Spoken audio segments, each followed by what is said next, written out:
Potions are now bonus action. That's honestly not surprising in the slightest. This is probably the most common homebrew rule used in all of D&D 5th edition. So the fact they're making it an official rule doesn't surprise me at all. Backgrounds are now including your race/species, and they give you an ability and 3 ability score improvements. So if you don't know, they're changing the term from race to species, whatever. But the cool thing is that they are giving you a feat at first level now, and 3 ability score improvements, being that you can put either +2 to one of your ability scores or +1 to one of your ability scores, or you can put 1 point into 3 ability scores, and this is given to you by the background that you choose. Now, the giving you a feat at level 1 isn't exactly a new thing, as this was an optional rule that was given in Xanathar's Guide to Everything that gave you a couple of feats that you could use based on what race or species you chose at first level. But they've taken that optional rule in Xanathar's and they've made it an actual official thing. So no matter what you pick for your class or species, you are getting a feat at first level. But just like Xanathar's, the feats you get are from a list of feats that are called origin feats. And you don't actually pick which one you get,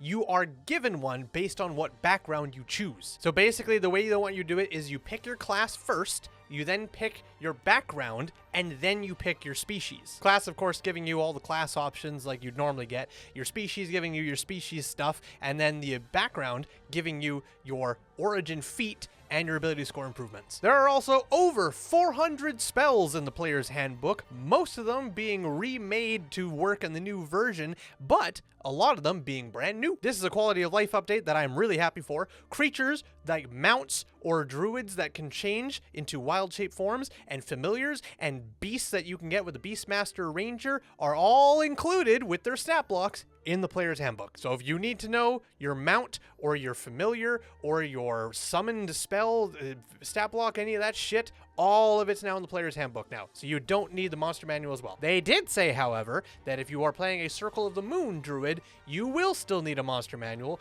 because a lot of the later abilities you get that give you a lot of better creatures to evolve into are in the monster manual. There are also 3 brand new subclasses in the PHB: the Circle of the Sea for the druid, the College of Dance for the bard, and the Path of the World Tree for the barbarian. They also did say that a lot of the subclasses have been revitalized and rechanged, that they're basically brand new subclasses. So even though these are the only 3 new subclasses, I'm sure a lot of the old subclasses are going to play vastly different. Going back to feats now, they mentioned that you now have origin feats that are tied to the background that you choose when creating your character. There are 75 feats in the player's handbook in total, and there's also a brand new type of feat called Epic Boon feats, which are only available to characters of 19th level or higher. They didn't mention what any of these Epic Boon feats are, but I'm sure they're basically like epic boons from the PHB initially. I hope they're fucking better than the original one. You can check out the video here. But my guess is they operate similar to those,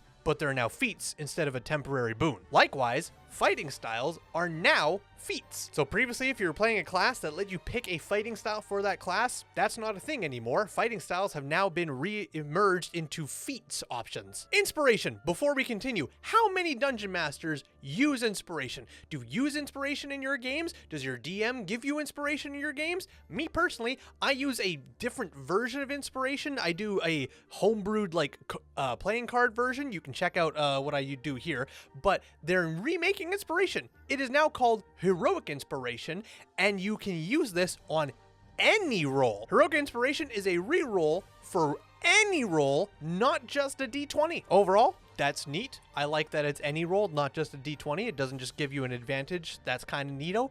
I don't understand why they had to change it from inspiration to heroic inspiration. They could have just kept it called inspiration and just changed how it works. That confuses me. I don't know what that's about, but okay. Some of the things they mentioned in terms of background and species and such, the Dragonborn now have a much better breath weapon, which if you were part of the playtest and read through the Unearthed Arcanas, you already knew about. However, what we didn't know about now is that at a higher level, Dragonborn now get wings, which is pretty fucking sick, if I'm not gonna lie. I guarantee you, Dragonborn are also going to have the option to take a tail or not, because almost 80% of people who play Dragonborn say that they have a tail anyways, which, if you want to be really nitpicky, that's technically a half dragon, not a dragonborn, but people have been doing it anyways. So I'm certain that they're going to have the option to take a tail or not, because you're already getting wings at higher level anyways. Just fucking have a tail. Also, dwarves have a limited use of tremor sense now, which is pretty awesome and thematically makes sense. On top of that, dwarves and orcs now have dark vision up to 120 feet. And then there's humans, which honestly at this point are probably still the most broken species to take, because you now have 2 origin feats and you start every single day with a heroic inspiration, which means, yes, dungeon masters of all who don't use inspiration, you're gonna have to start doing it anyways, because otherwise you're taking it away from humans, and they get every day they start with the heroic inspiration. Oh, and also Goliaths can now increase their size as a bonus action when they get higher up in levels. That's pretty neat. And ASMR can now change their celestial representation every time they use any of their abilities that requires a use of the representation. So if you wake up happy-go-lucky and feeling great, then you can use the more celestial side of your ASMR abilities. But if you wake up on the wrong side of the bed, well, guess you're using the evil side today. And then we move on to what is honestly the coolest part, I think, in terms of the redo of class design, but also I've seen a lot of people push back on this, so I'm curious what your opinions are on this. Leave this in the comment section down below, but we're going to talk about weapon mastery. Now, when I saw weapon mastery in the Unearthed Arcanas, I was a little bit of a mixed bag. I thought it was a really interesting idea, but I figured it was going to get real muddy and problematic because of all the additional stuff they were adding. I thought it was going to bog down combat. Now, in the video they said that this is not going to bog down combat at all, and they've made it very streamlined, and the fact that it's always on once you achieve it, so you don't have to worry about like remembering it each time. It's just there. So I guess we'll see. I will say I'm starting to lean on the side of I like it more and more the more I think about it and the more I learn about it. But we'll see in actual playtest when it comes out. So what is weapon mastery? Well, all simple and martial weapons now have a master property. If you master a weapon's property, you get its additional ability. For example, if you're able to achieve weapon mastery on a dagger, you get its nick ability, which gives you an extra attack for free instead of using a bonus action to make an extra attack. Likewise, they mentioned that some weapons have the ability graze, which you always deal damage even if you miss with said weapon. They didn't mention what any of those weapons were, but if we're going based off of the playtest materials from Unearthed Arcana, Greatsword is probably one of them. They also mentioned that battle axes now can give you the ability to knock a creature prone. Short swords weapon property is that they can give you advantage on your next attack roll. And they said they specifically gave this to short swords so that rogues could use this and then have their sneak attack on their dagger attack afterwards. Longbows have the weapon mastery that slows creatures down if they are hit, which is neat because they said if you're using a longbow, you don't want that creature getting any closer to you. So using a longbow to keep creatures at range by slowing them down if you're mastered with it, that's pretty thematically on point. I get that. This one's pretty neat, and I like what they said here. Both great clubs and heavy crossbows have the weapon mastery to knock a creature back by 10 feet when hit with an attack. Which, yeah, makes sense. If you're getting hit with a fucking great club, yeah, that person's gonna knock you back quite a bit. And also, yeah, heavy crossbows. Those fucking bolts hit with a punch. It makes sense that would knock a creature back 10 feet. Okay, maybe not 10 feet. I don't know about 10 feet. 5 feet, absolutely. But there's probably a reason they made it 10 feet and not 5 feet. I guess we'll see in practice. The mace and the spear have a weapon mastery that allows you to give disadvantage on a creature when you hit it with an attack. And like I mentioned, once you gain a weapon's mastery, it is always on and it always applies. You don't have a limited number of uses. There is no certain reasons why you could not have it trigger. It is always on. So if you master a dagger, you always have nick, meaning you can always make an extra attack with that dagger for free. You do not need the bonus action anymore. Likewise with graze. Once you have graze unlocked on a weapon that you are mastered on, every single time you miss with that weapon, you are always still dealing damage. It's not a lot of damage, it's only a little bit, but it's enough to make you feel like you've mastered this weapon. And the last two things they talked about with weapon mastery is that each class has a list of how many weapon masteries you can unlock for that class. They did say that the fighter has the most weapon masteries you can unlock, which makes sense. It's the fucking fighter. And lastly, they said there are also some feats that you can take that give you additional weapon masteries you can unlock. And lastly, let's talk about some new things in the Dungeon Master's Guide, which they didn't say too much about it, but what they did say is really interesting and awesome. So first off, the DMG now has 5 new short adventures that you can run as a brand new dungeon master for brand new players, which is awesome. The fact that there is 5 one-shots in the DMG is amazing. The quality of them, of course, we'll have to ascertain, but the fact they're there is really neat. You know what's also really neat? they have an entire campaign setting in the DMG.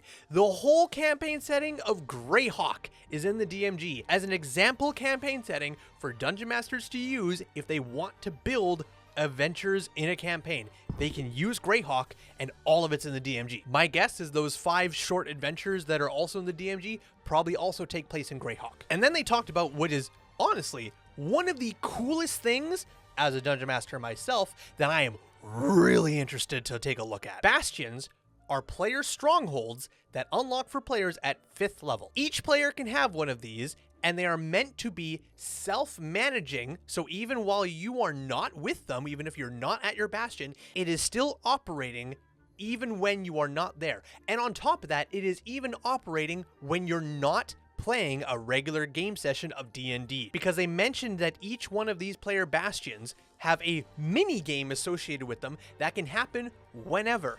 And I do mean whenever, because they mentioned if you have a game session that is delayed or even has to be canceled, they mentioned that the Dungeon Master can then message the group and say, all right, game session is canceled because of so and so reason.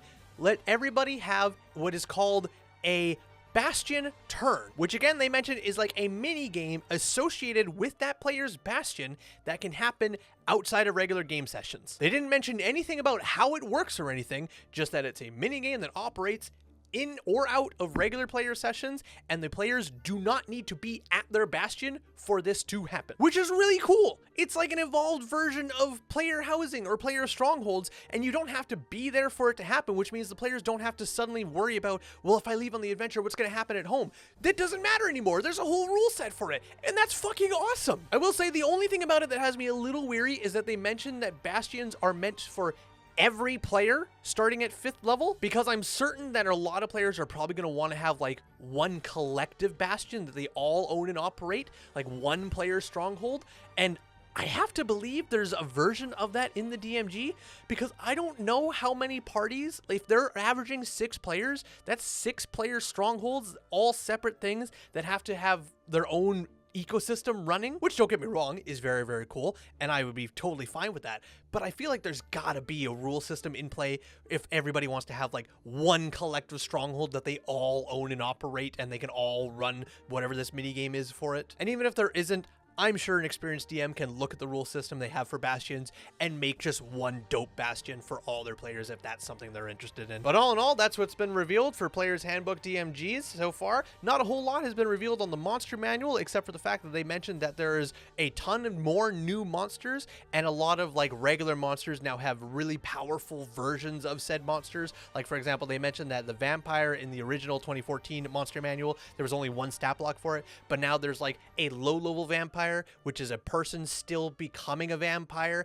and then there's the regular vampire in the middle, and then there is like a very, very high powerful vampire lord stat block. So that's nice to see that there's like a progression for that, because that already existed in 2014 monster manual, primarily for things like if you want to think about a dragon, there was like wormlings, and then young, and then adult, and then ancient. So they said they're basically giving that treatment to a lot more monsters now, which is nice to see. I'm glad to see that, because now you can have upgraded versions of monsters, and even if you want to have like a reoccurring monster, you can now have them meet it at its low level stat block, and then if they don't defeat it, you can have it like run away, lick its wounds, and then it comes back later on in the campaign as its evolved version, and then beyond that. And that's nice to see. What do you think about what's been revealed so far? Are you excited? Are you not excited? Leave all comments on this down below.